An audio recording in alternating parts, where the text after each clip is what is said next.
Hello, and welcome to another video from the Transnational Institute. My name's Arun Kundnani, and in this series of interviews, we meet people who can offer a different vision of what global security should look like in an era of pandemics and climate crisis. This week is 20 years since 9/11. Nearly 3,000 people died in the worst single day of mass violence in modern history. Yet hundreds of times more people died in the global war on terror that was launched in the days that followed. The US and its junior partners like the UK are most likely responsible for needlessly killing over 1 million men, women and children. This was an industrial slaughter of the poor in the Middle East, in Africa and in South Asia. In the scale of the violence, it ranks alongside the major genocides of the 20th century, such as in Armenia or in Rwanda. And this was a bipartisan project in the United States. The neoconservatives around the Bush administration launched the war on terror, but the liberals around the Obama administration continued it and made it permanent. Even now, there's been no accountability. The cheerleaders, the planners for the war on terror are simply going on to their next gig. They're still in business. Even the liberal media, such as the New York Times or NPR radio, has never fully recognized and acknowledged that the United States has been responsible for launching a global campaign of mass violence that led to the deaths of over 1 million people. Now, the only way to understand how this was possible is to understand that the victims of the war on terror were racially dehumanized. The racist association of Islam with terrorism, with extremism, with fanaticism, with barbarism, all this was central to that process of dehumanization. Now, to think more about how anti-Muslim racism has enabled this kind of US imperialism, I spoke with Deepa Kumar. Deepa is a professor of media studies at Rutgers University and has a new edition of her book out from Verso Books, Islamophobia and the Politics of Empire, which I'd strongly recommend. This is an absolutely superb interview with Deepa. She lays out precisely how the association of terrorism with Islam emerged and how that idea enabled the mass violence of the war on terror. Remember, if you enjoyed the interview, please like and subscribe and look out for more interviews in the coming weeks. Deepa Kumar, thank you for joining us today. Thank you for having me.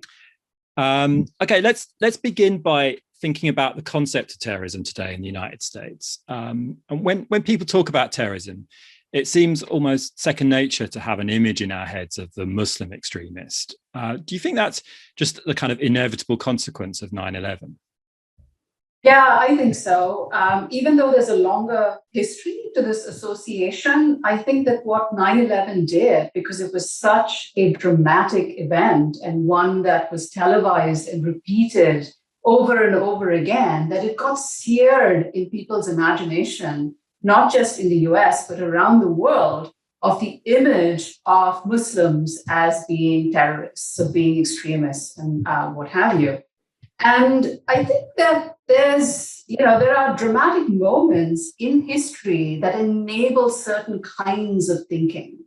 And even though, the number of people who died on 9/11 is 3,000, and that's a tragic event, there's no doubt about it, there's a way in which that has been mobilized to suit US imperial aims around the world, which is centered around this image of a dangerous Muslim extremist who must be kept in check to keep the US as well as the world safe. And of course, what gets elided in this discussion is the immense destruction that the US itself has produced through the war on terror. Hundreds of thousands of people have been killed in Muslim-majority countries in the Middle East, in North Africa, in Central Asia, and South Asia.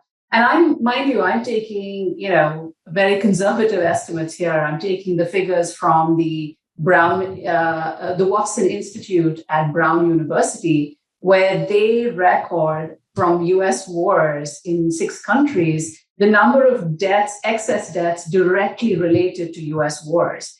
But if you factor in, the consequences of war, the fact that infrastructure is destroyed, the fact that people don't have access to clean water, to hospitals, and so on, the figures are in the millions. And so that gets elided in favor of a framework that suggests that somehow the US is a force for good, keeping the world safe from Muslim terrorists.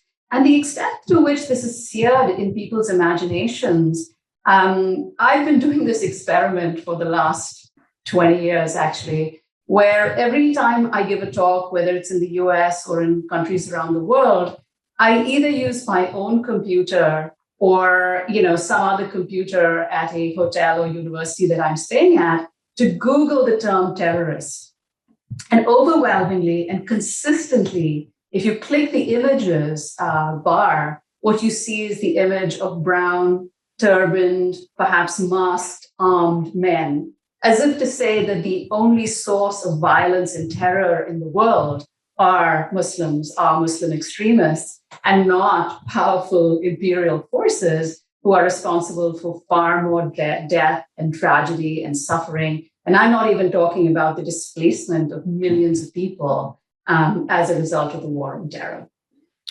Right, and in your work, you've systematically looked at how that association that you were just talking about has come about, and you go back through the history of the term terrorism in the United States and public discourse from the period of the late 1960s right up to today, and you find that is this right, that after the late 1960s the idea of the Arab terrorist was created? Can you talk about how that happened? Yeah, absolutely.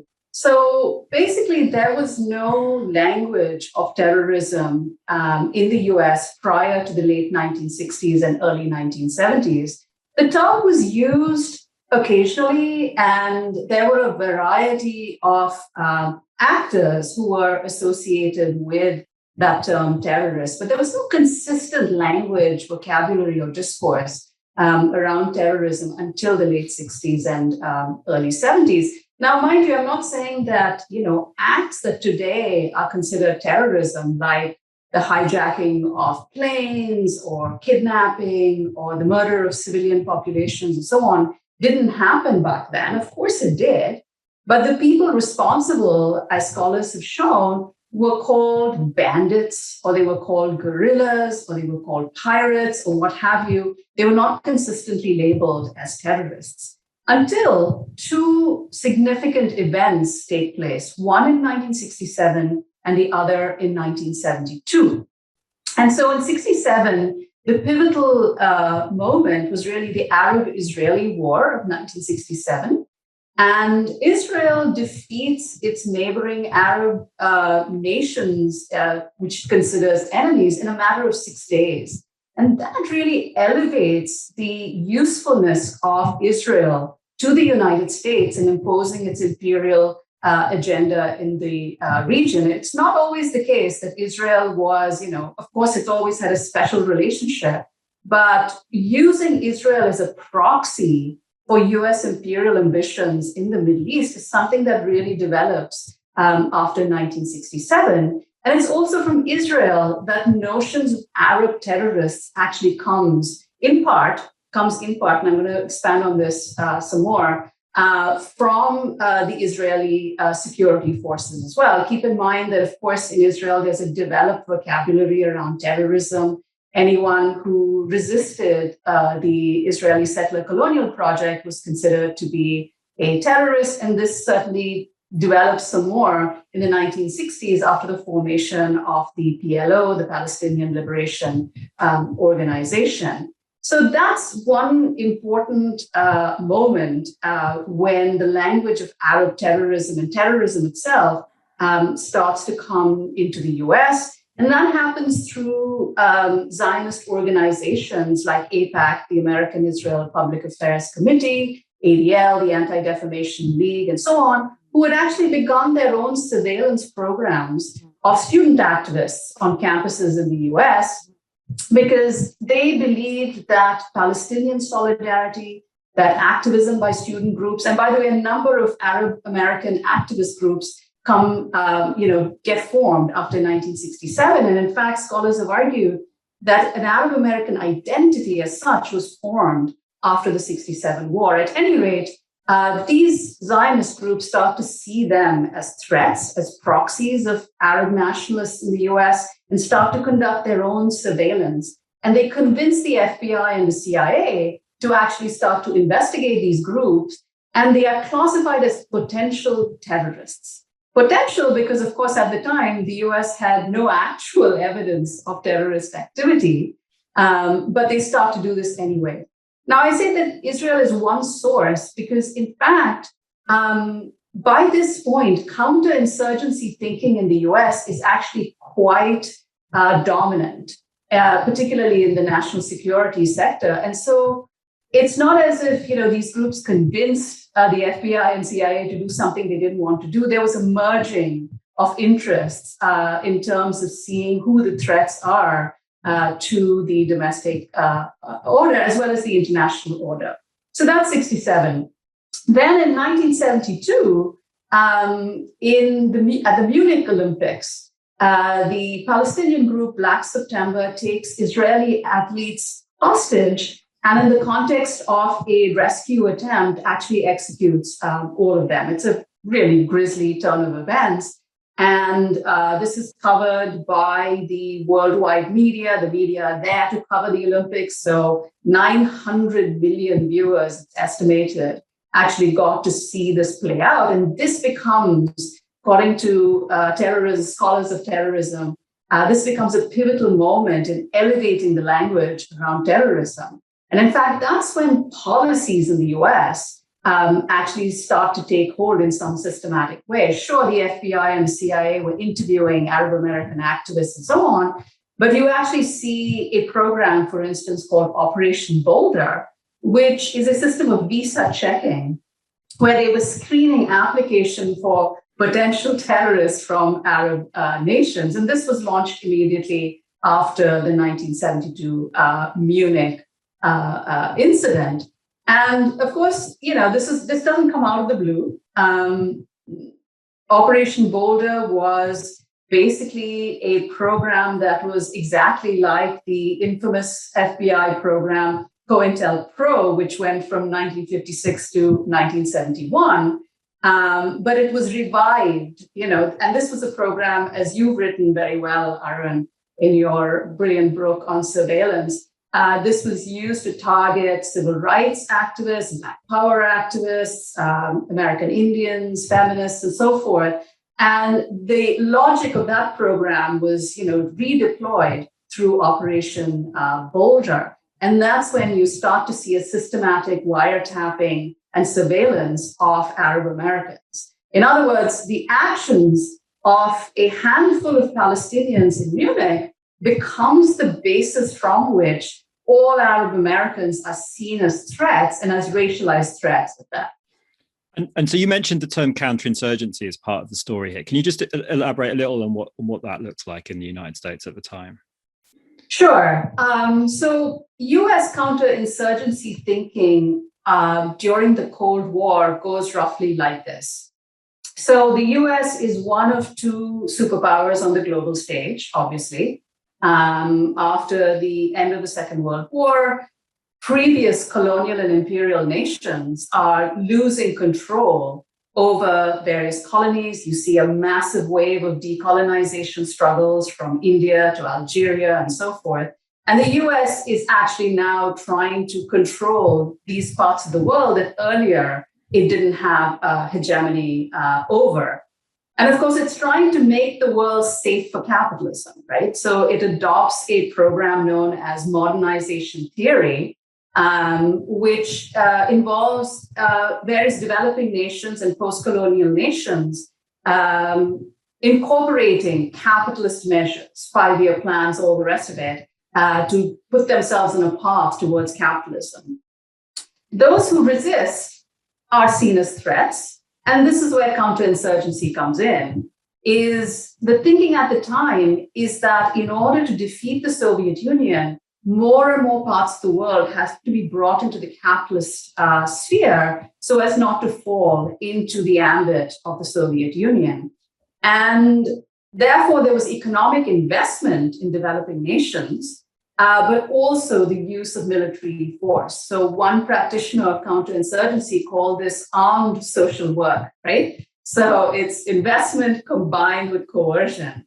And this actually is seamless. It's how the US looks at the world, but it's also how the US looks at domestic populations as well. So that policing methods and counterinsurgency methods that are used domestically go abroad and travel back, right? Saigon and LA are really 2 points on a global order that the US is trying to create in the Cold War era. And you, when you think about insurgency and you're talking about how the United States national security system came to see the Palestinian struggle for self-determination as an insurgency, can you? I mean, is your understanding that makes it something that's a little different from the conflicts between Arab nation states and Israel that had happened before? When you get to the late 60s, it seems that the Palestinian struggle has taken up a kind of mass insurgency of a very different kind, and is that where the counterinsurgency logic starts to kick in? And is that also how the notion of Arabness as a racialized identity starts to take shape? Like where does the racialization come in? You can imagine that after Munich or earlier in '67, that there would be measures to tackle what they would call terrorism, but that could still be done in a way that focused on individuals involved in acts of violence, rather than thinking of a racialized identity of the Arab as a kind of racial threat. Yeah. No, that's a great question. And that's a huge question, of course. So let me see how much I can, say of that. I mean, I think that well before there was an ideology of the Arab as a racialized threat, there were practices that actually created racialized groups, right? And that's the important point, is that when the state uses a mechanism by which to go after not just a handful of people that it sees as suspicious and for which there may be legitimate grounds, who knows, but when it targets an entire group of people that it sees as potential threats, that's a mechanism of racialization, right?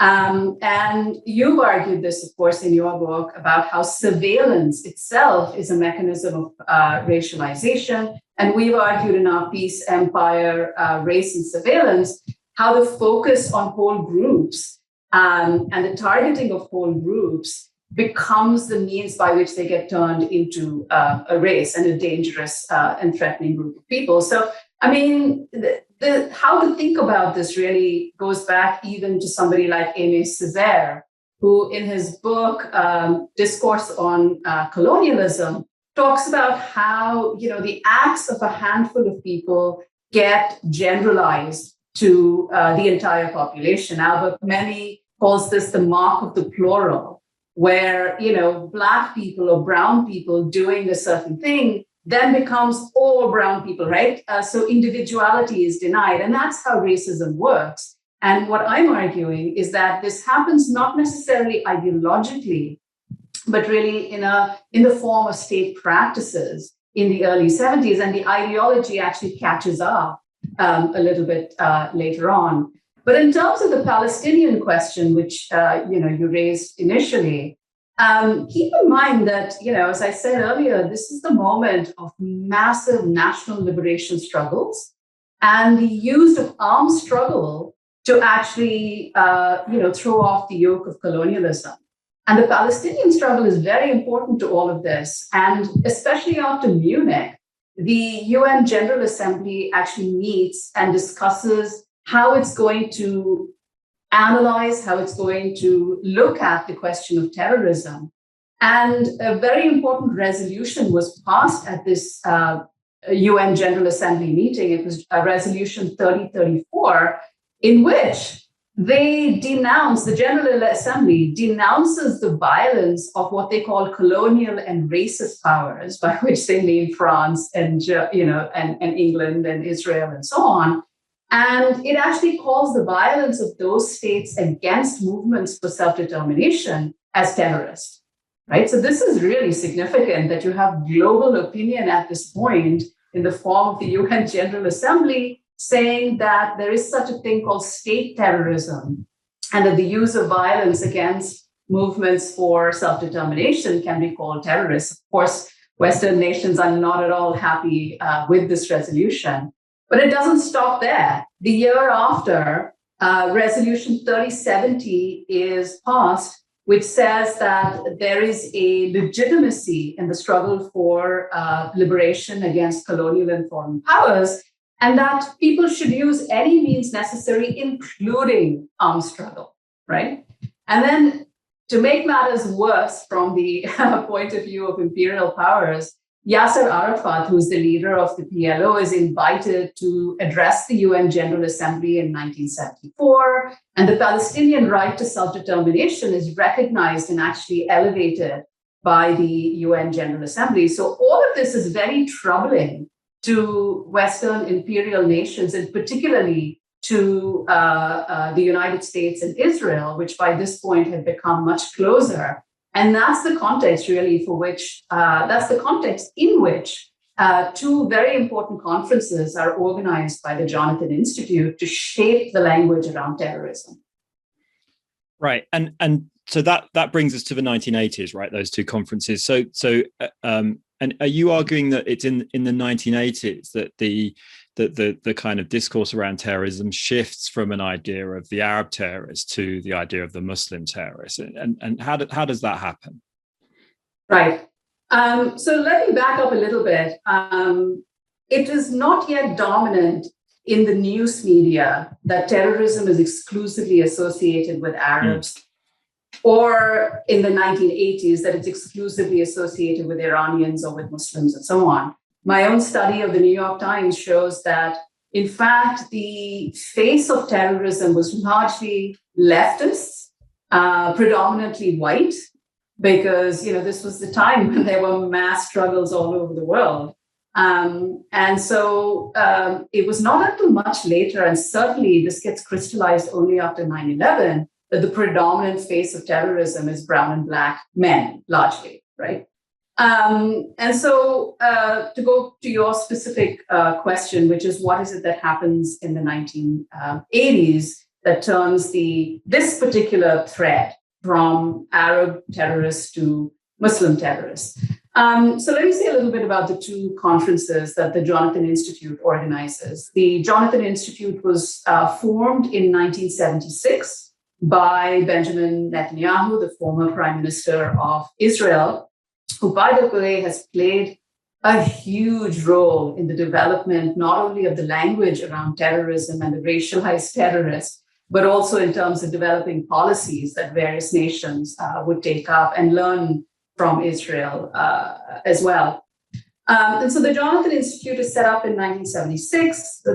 They are seeing what's happening at the UN General Assembly and not happy. And so the first conference, which is held in Jerusalem in 1979, Netanyahu's father, Ben-Zion Netanyahu, starts by saying that the world community in the UN is falling down on the job of actually addressing terrorism in an appropriate way. And this conference, he says, is about starting a process to change the way in which terrorism is understood and acted upon.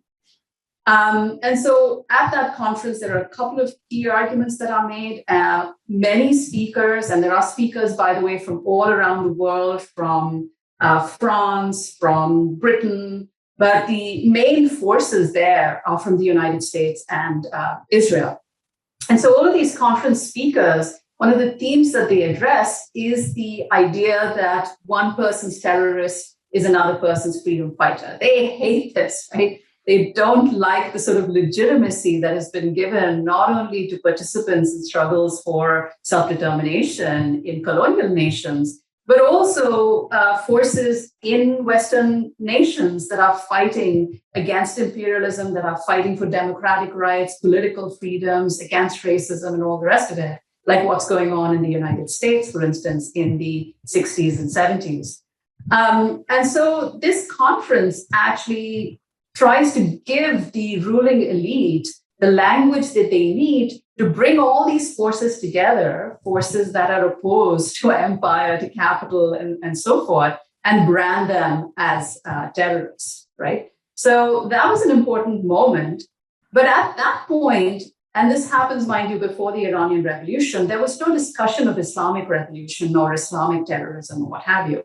That changes quite dramatically after the Iranian Revolution, and which is seen as a huge threat to Israeli interests. But after the hostage crisis, where personnel at the US embassy are taken hostage for 444 days, this was covered, this was headline front page news, and it really brought the frame of Islamic terrorism to the United States, right? Because the students that had taken these American personnel hostage was seen as terrorists. Never mind, of course, that the reason they occupy and take these people hostage is because the Shah, who had been deposed in this very democratic revolution that involved the vast majority of Iranian people, students, workers, religious minorities, and so on, all of whom had real grievances against the US-backed Shah. He had been deposed, and then he comes to the United States where he's given safe harbor. And so they take these, embassy personnel hostage to say, return the Shah so that he can actually, be held responsible for the violence and the horror that he and Savak, his security police trained by the US and Israel, has committed. So that's one very important moment in which the language goes from a focus on Arabs to Iranians and Muslims in particular. But keep in mind, of course, that during the 80s, you also see the rise of Hezbollah in Lebanon. You see the rise of Hamas, which is vying for supremacy of the Palestinian movement with the PLO. And so Israel starts to alter its thinking. I'm not saying that, of course, at the second conference, which was held in 1984, the Jonathan Institute conference, that the PLO is omitted, far from it. The PLO still remains the focus, but there's now a whole panel discussion which didn't exist back in the 1979 conference on so-called Islamic terrorism. And a whole series of Orientalist thinkers, most famously Bernard Lewis, was invited to provide the language around so-called Islamic terrorism. And of course, these people, will then take that moment and generalize it to all time to say that Islam itself is violent, that Muhammad was both a political and a religious leader, and so Islamic terrorism is a transhistoric kind of phenomenon. So that's what changes the language, and of course, this finds fertile ground in Reagan's America. He shifts U.S. foreign policy focus away from human rights to terrorism, and you see the introduction of various domestic as well as international counterterrorism policies back in the 1980s. And last thing I'll say about this, Arun, is that even at this point, there isn't an exclusive focus on Muslim terrorists. In fact, what my research shows is that,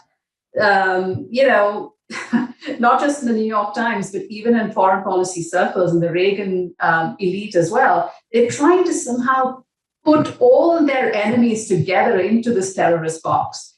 And so they lump together Gaddafi of Libya with Khomeini of Iran and the Sandinistas of Nicaragua to put this conspiracy theory forward that suggests that somehow they're all in cahoots with one another to topple US hegemony around the world. So it's still very much a mixed bag. And this is the moment at which narco-terrorism, right, is a concept that is developed and used later on in the 1990s. I mean, that's really interesting, Deepa. And it seems to me what's so crucial about the analysis that you're laying out is that, by getting into the sort of fine grain of the history of these different images and connotations in each particular decade from the 60s, 70s, 80s onwards, we get this picture that the association that's so familiar to us now of Islam with terrorism is neither something that's always been there, through the centuries, nor is it something that just kind of spontaneously springs up after 9/11, but has kind of got this generative history that gradually emerges in quite different forms in each decade, and before you get to something that looks like the familiar images from today. And absolutely. I mean, sorry. Go ahead. I mean, that's exactly right. I think there's a tendency too often to think of anti-Muslim racism as being this unpunctuated force that's gone from the Crusades to the present. And that's unfortunately a very idealist and non-materialist way of understanding the process of racial formation, if you want to use that language, which is that races are produced at certain moments in order to meet certain needs of the system as such. And so that's the kind of approach that I've taken to an understanding of 9/11 as not inevitable. That is to say, without the actual event of 9/11, I don't think that the kind of policies that we have today that racialize Muslims and Arabs and Iranians and South Asians who get included into this mix in the 1990s, particularly as Pakistan comes into the crosshairs of the United States, all of these are the product of historical events. And it's important, I think, as scholars and activists to understand what's going on in relation to US imperialism's interests and how racialization operates in conjunction with that. I mean, this is not to say that older ideas aren't useful and get brought back and mobilized, but why, when, and how, those are important questions for us to ask. And what would you say to someone who said that one of the implications of your argument is I suppose that the idea of the Muslim terrorist is a racist idea, right? And so what would you say to someone who said, well, Muslims are terrorists, at least some of them are, and so why is it racist to think of the idea of the Muslim terrorist? Right. Well, if you think about the kinds of systematic practices that the US has put into effect since 9/11, I mean, I've spoken about, pre-9/11 surveillance programs and so forth. If you think about, for instance, what's called preemptive prosecution, such as material support for terrorism statutes, right? This existed before 9/11, but it's certainly been, on steroids since then. What happens is that Muslims themselves become a suspect population, so that doing things like giving to charitable organizations, and this is, by the way, one of the pillars of Islam's zakat, to give charity and so forth, that becomes suspicious, and that becomes the basis on which people have been tried in court for allegedly supporting terrorists. So Fahad Hashmi, who is this student in New York City, actually gets thrown into jail for material support for terrorism. Why? Because an acquaintance stayed with him on the way, I believe, either to Pakistan or to Afghanistan. And he was carrying things like raincoats and ponchos and so forth that apparently he later delivered to Al-Qaeda. Now, why somebody is accused of material support for terrorism because somebody else stays with them is a logic that makes absolutely no sense, but it makes complete sense from the point of view of the US criminal justice system, of the court system, and of the national security state, because the counter-radicalization programs and the radicalization programs that you have written brilliantly about basically see all Muslims as already in stage one of a 4-step or a 5-step process of becoming terrorists, right? So regardless of what you are, what you do, what your politics are, you're already suspicious. That is racist, right? Before somebody can do anything that is deemed threatening, that can be considered terrorist, to see them as suspicious and as potentially dangerous is a racist model of policing.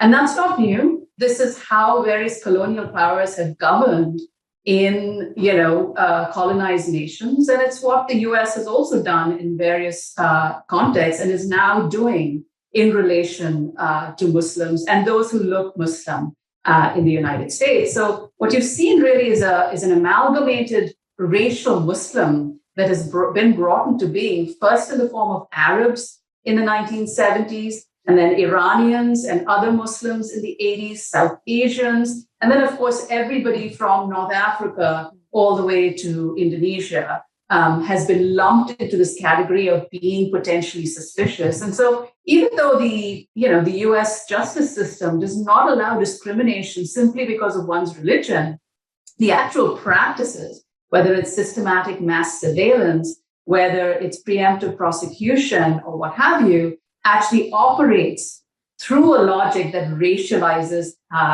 Muslims and those who look Muslim. And how can we think about events like 9/11 in a way that avoids the racist frame of the Muslim terrorist? Well, before I go there, actually, something else occurred to me, which I want to say a little more about, if you don't mind. Sure. Which is, you mentioned how there isn't a transhistoric association of Muslims with terrorism, or that anti-Muslim racism, as I said, has not existed through all time. And I just want to make a few quick comments about that, which is to separate practice from ideology. Too often there's a tendency to see the existence, for instance, of Orientalist language and Orientalist ways of characterizing people from the Middle East, from Iran, from South Asia, or whatever, as automatically implying that there's some sort of systematic racism that's taking place. In fact, in the US, the history is far more checkered than that. And so, first of all, what my research shows is that attitudes towards Muslims were brought to the United States by the British settler colonial population, right? The US is a settler colonial project, and it's the British that are responsible. And so John Smith, who actually cuts his teeth, John Smith of the Pocahontas fame, who actually cuts his teeth fighting the Ottoman Empire, brings those attitudes developed in that context to the United States. And in 1776, the US, declares independence and sees itself as a beacon of democracy and in direct opposition to the tyranny or the despotism, right? It was called Oriental despotism of the Ottomans. So there is that language right from the beginning in the US.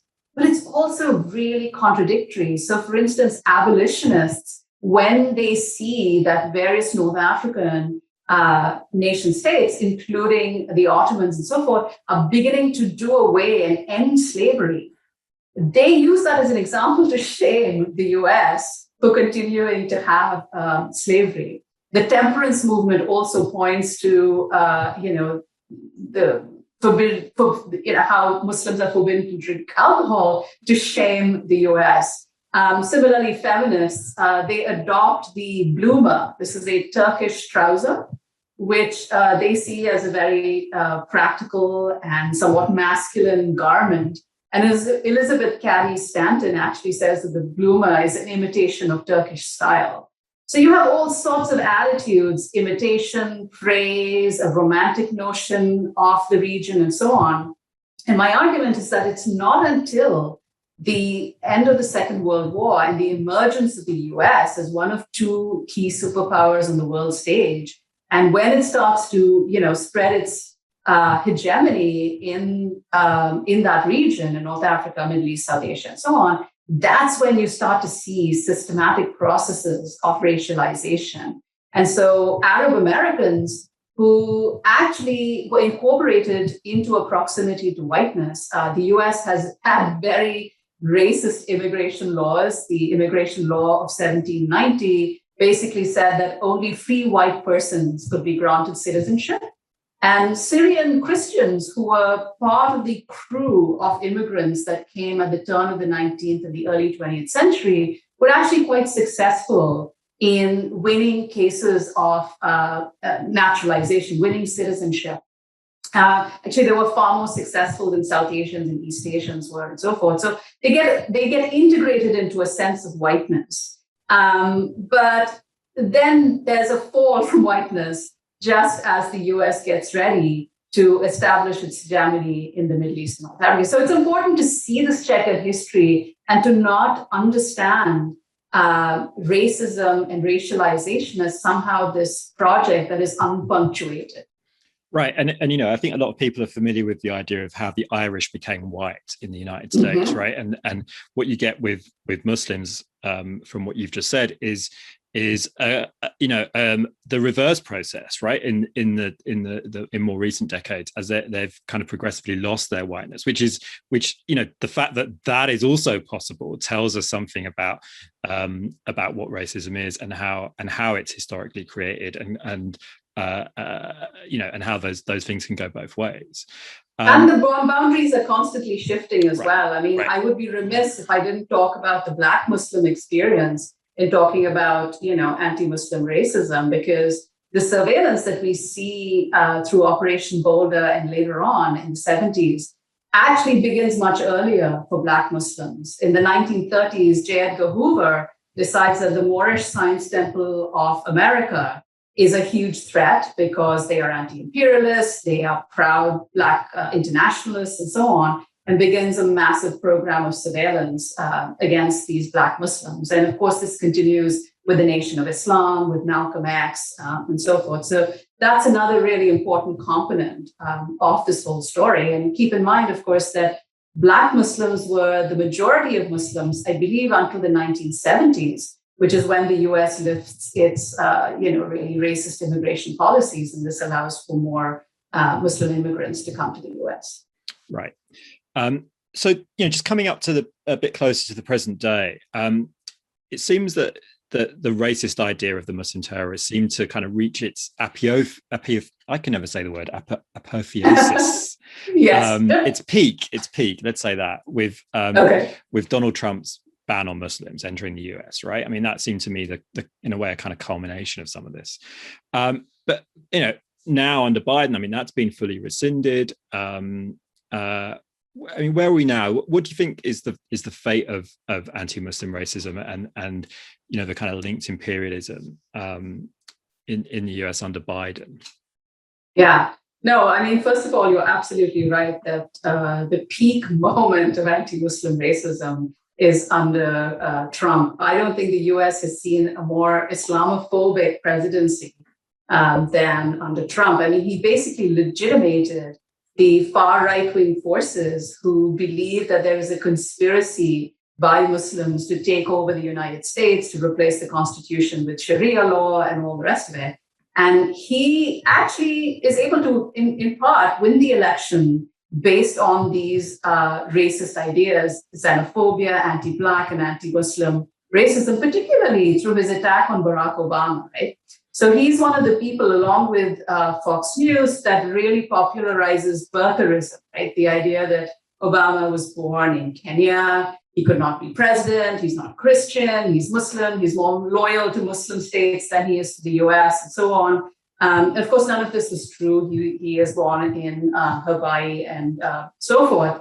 But nevertheless, he really channels this kind of conspiracy right-wing racism, including, I believe, in the year that he was running for elections, he promises to deport all Syrians and to, not allow any more Syrian refugees to escape what was a truly horrific condition at that time, saying that they could all be ISIS, right? And that allowing Syrians to come to the US would make the Trojan horse, be like a joke or what have you. So he essentially shredded Washington's liberal playbook.